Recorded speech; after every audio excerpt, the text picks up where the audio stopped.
Mamaya na yan, magkape muna. So, 2, 1, and Namaskaram. Namaskaram, namaste, or namaskar is a Hindu greeting that says, the light in me sees and acknowledges the light in you, and the God in me sees and acknowledges the God in you. My name is Marky Mendoza.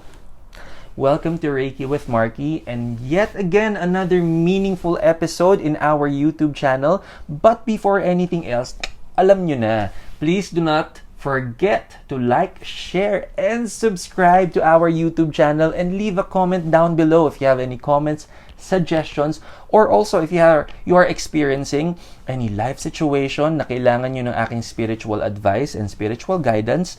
Naka-flash sa screen ninyo, sa akin din, ang ating email address. Please send us an email. Tapos, should you wish to remain anonymously, okay lang yan. We would love and respect your decision on that. Ang mahalaga ay matulungan namin kayo. Now, this is another reminder that this is part 3 of our Universal Spiritual Laws. Kung hindi nyo pa napapanood yung first 2 episodes natin, panoorin natin. And syempre, yung ating 5 Reiki principles, these are very important episodes. Kumbaga, these will be our core values because in our upcoming episodes, once we start discussing mga situational life experiences, dito tayo babalik. We are going to put everything together, pagtatagpi-tagpiin natin so that we can learn how to finally rise above life's challenges. Welcome to today's episode. So to complete our third universal spiritual law, this is by the way called the law of economy. Kalma-kalma lang, hindi tayo mag-e-economics, okay? Baka naman masyado kayo ma-intimidate yan. And by the way, this is something that you already know. This is something that you may have possibly heard about. Parang yung first 2 universal spiritual laws natin. We are just going to put more structure about it. And just like the first 2 episodes, meron tayong, kumbaga, something that will also allow us to understand it. Somehow a little proof to understand this universal spiritual law even better. Now, ano ba ang ibig sabihin nitong universal spiritual law of the law of economy? The meaning or the definition of this is that whatever is meant for you shall always find the path of least resistance. Anong ibig sabihin? Kung ano nakalaan sa'yo, makakarating sa'yo. So, kung ano ang para sa'yo, para sa'yo talaga yan. So, how do we understand this? Alam mo, this is something that I always use in explaining this universal spiritual law. We should also relate this like a body of water. Halimbawa, yung river lagi siyang may current going from left to right. Yan lagi yung current niya. And you know how bodies of waters are? Usually, yung mga body of water, may mga bato in the middle. So, ito yung example natin. Halimbawa, andyan yung flowing river. Now, nasa gitna niya, may isang malaking boulder of rock. Now, understand that every single time that the water is flowing, di ba, day in, day out, yan lang ang flow niya. Pero pag may madadaanan siyang malaking bato, ang tubig, hindi ganito yung ginagawa niya. Dadaan siya dito, ay, may malaking bato dyan. Ay, aakit ako dito sa taas. Bago ako pumunta sa kabilang side, bababa akong ganyan. Tsaka, para makadaan na ako, hindi ganun ang water. Kung marirealize niyo, kung may malaking bato man dito sa gitna, as the water is going to approach that big boulder of rock, hahanapin niya yung daan na walang resistance, yung walang effort, yung hindi niya pahihirapan yung sarili niya. At you may have guessed it right, it will go around it instead. Walang resistance kasi, walang pipigil dun sa flow ng tubig. And that is what we can also understand how life is. So, maririnig nyo commonly yung go with the flow. Pero ano ba talagang ibig sabihin ng go with the flow? Relating it ulit doon sa current ng river or doon sa flow ng water, flowing steadily from left to right. You would also understand that this universal law is reminding us about, alam mo yun, meron tayo minsan talaga when we are in school, when we studied, elementary, high school, college, we finished it. Tapos, nakadevelop tayo ng mga sarili nating hobbies. We established who we are as a person. It also comes with the belief systems that we wish to follow, our religion, our own personal experiences. Nakaka-develop tayo ng sarili nating goals. O kaya, there are often times that also, the people around us will also establish who we are and what we can be in the future. Nakaka-establish din tayo on how we would want to be in the future. O kaya di ba yung bata tinatanong sa atin, anong gusto mo maging paglaki? And eventually, we will get to develop our likes, dislikes, our plans in the future. And remember, likes, dislikes, pag sa second episode natin, dun sa law of resonance, na-discuss natin ito. So, eventually, you will develop that. Eventually, you will have the things that you would want to achieve. I want to do this. I want to do that. I want to travel here. I want to achieve this. I want to be this. Pero mapapansin mo, there are often times, ang dami-dami mo nang tinatry. You keep trying your very best, but somehow, you will end up questioning, bakit parang ang hirap?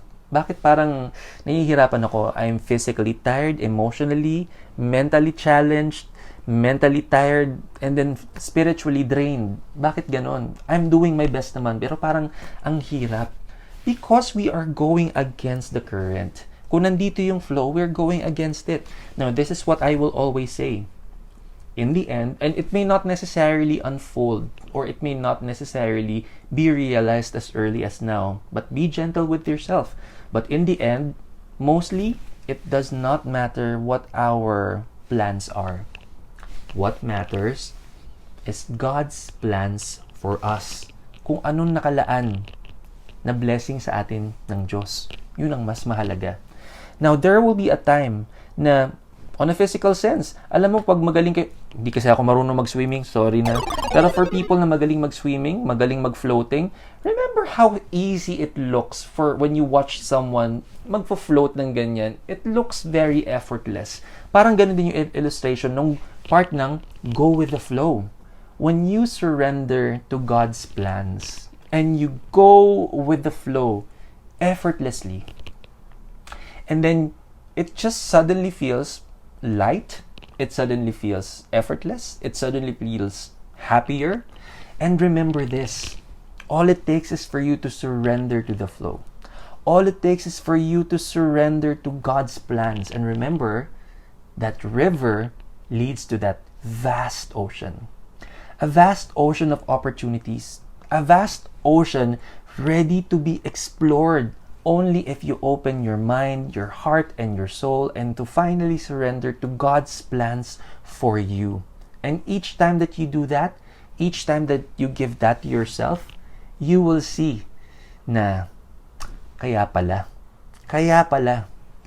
And in the experiences, to tie everything together, no matter what we choose to believe in, no matter what our own beliefs are, kung paano yung mga experiences natin shape the person that we are today, our likes and dislikes na develop natin, eventually nagkaroon tayo ng mga goals and ng mga plans that we would want to keep manifesting, want to make our dreams come true.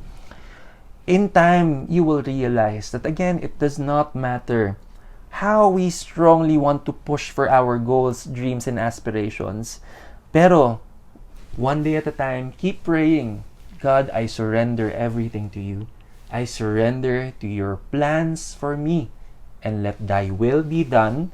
And see how God's plans will just lead you to that very vast ocean. Vast ocean with so much opportunities ready for you to explore. And that is it for our third universal spiritual law. In the upcoming episodes, we will discuss the law of synthesis, the law of resonance, the law of economy, along with our 5 Reiki principles. These are going to be our guiding principles to keep our feet on the ground and to understand how eventually and gradually, and again, hindi naman to promise na overnight mangyayari. Overnight marirealize natin. Overnight, everything will happen perfectly. Be gentle with yourself and allow, as everyday situations are presented to you, allow these teachings, these lessons, our core values to be your guiding principle until slowly but surely you will have the opportunity to shift positively. And this is Reiki with Marky. My name again is Marky Mendoza.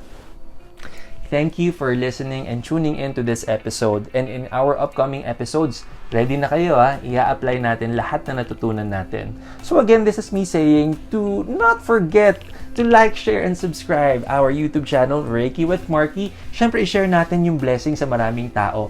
And this also inspires us to keep doing what we do and to always make meaningful contents para din sa inyo. In this way, mas ma-motivate pa kami na galingan pa, okay, yung mga content natin. And this has been Marky. Thank you for watching our episode for today. And do not forget to always keep trusting the process. Namaskaram.